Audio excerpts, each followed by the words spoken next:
What's going on, y'all? This is your most favorite Diabeto YouTuber in the whole entire world, back with another video. Now today I do have the actual real, but of course this one's a little bit different. Now this one's only a little different because apparently / allegedly a man has been accused of taking out his grandmother over laundry disputes. Apparently he just didn't do it right or some shit like that, and she was trying to I don't know. It sounds stupid. We don't know if it's fully true, but if it is true, then yeah, you're beat and dumb as hell for this. I mean, like, who over laundry? Come on now. Now, before we get any further, I'd say it is all allegedly, of course, and also until proven true, it is all love and no hate. Now, of course, I'm going to make my jokes, and typically I would make my jokes, and typically I'd be an arsehole. I'm going to try to keep that calm a little bit, but I will be brutally honest, and if there was hate, beef, or anything crazy, obviously, I would straight up admit it. Now, one more time, all love, no hate. Alright, so I do have the article pulled up here, but I'm just going to say this real quick. The learning disability might kick in, so if it sounds like shite or if I struggle, my apologies. The show must go on, but like I said, yeah, it just might hit. Now, of course, it says man accused of stabbing grandmother to death because she criticized how he did laundry. Yeah, one of the best reasonings you could ever come with in existence to do something dumb. Basically, I'm kidding there if you didn't. A 24-year-old man, god dang, Kansas is accused of stabbing his grandmother to death after she criticized how he did laundry. Isaiah Lankit, my bad if I pronounced that wrong, told police the 64-year-old grandmother criticism made him angry and he slapped her with an open palm. Okay, first of all, that one right there, you're a piece of shit for that. I was gonna say that allegedly. Admitted to grabbing a knife and stab. Oh, he admitted it too. Oh, you're a piece of shit. Once she fell, the document, she said he stabbed her in the neck again and left the home without helping her. When officers arrived, was lying in a pool of blood on the kitchen floor, bleeding. Oh my God, with near fatal wounds. Was still unstable to communicate. She told police that her grandson had demons and had voices in his head that tell him what to do. She claimed that he made several statements about wanting to go back to jail.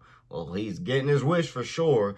All is initially expected to survive, but she refused further. Damn. She refused further medical treatment, though she was alert, talking, and eating after the stabbing. Her condition worsened due to an underlying lung disease.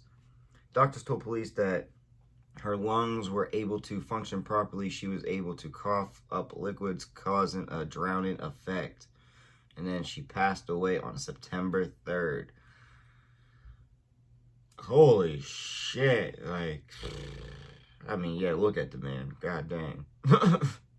Well, of course, RIP to her. She didn't deserve that. And even if it was just her criticizing how he did his laundry, didn't do his laundry or whatever, open slap, palm slap. First of all, like she's working on a street corner, like you, some shit like that. No. First of all, that's grimy and disgusting. It's a grandmother, for God's sake. But then to go to the whole degree to, and no. Like... I'm not quite sure what contempts your mind. Like, even his grandmother, before she passed away, said he had voices and demons in his head. I mean, low-key, I can believe he thinks he does. Yeah, he probably does think he has that shit going on, but does he necessarily? I don't know. I don't know. That's not my... You know, I don't got a degree or shit to necessarily talk about that. But at the same time, I just don't think that's a great enough excuse or anything. And honestly, I don't understand why she didn't get medical treatment. Maybe she couldn't. And that's probably the sad part right there, really. I mean, of that aspect, this whole entire thing is fucking sad, of course. But, like, you know what I mean? Like, I don't know. I feel like I would have got the treatment if it was me personally. But, yeah, his ass belongs in jail. I'm sorry, I'm just going to say this. Lock his ass up forever. He should not be out. He wanted to be back in jail. No, put him in prison. Put him in prison with the big boys. I know jail's not fun and all, but put him in prison with the big boys, all right? Send his ass there. They'll like him there, you know what I mean? Like, shit, I don't know. Like, you wanted to come back here? That's idiotic, man. There's so much stupidity in this whole thing. Like, I want to go back to jail. Do something other than that. And first of all, don't take it out on your, like, over laundry. It's just like, what? I don't know. Lock his ass up. That's all I'm going to say. But really, that's all I got to say. Anything else, I might just start flipping out or some shit. But yeah, let me know what y'all think in the comment section down below. And also in the comments, your boy make all kinds of videos. So comment you want to see. And yeah, that's all I got for y'all. Peace.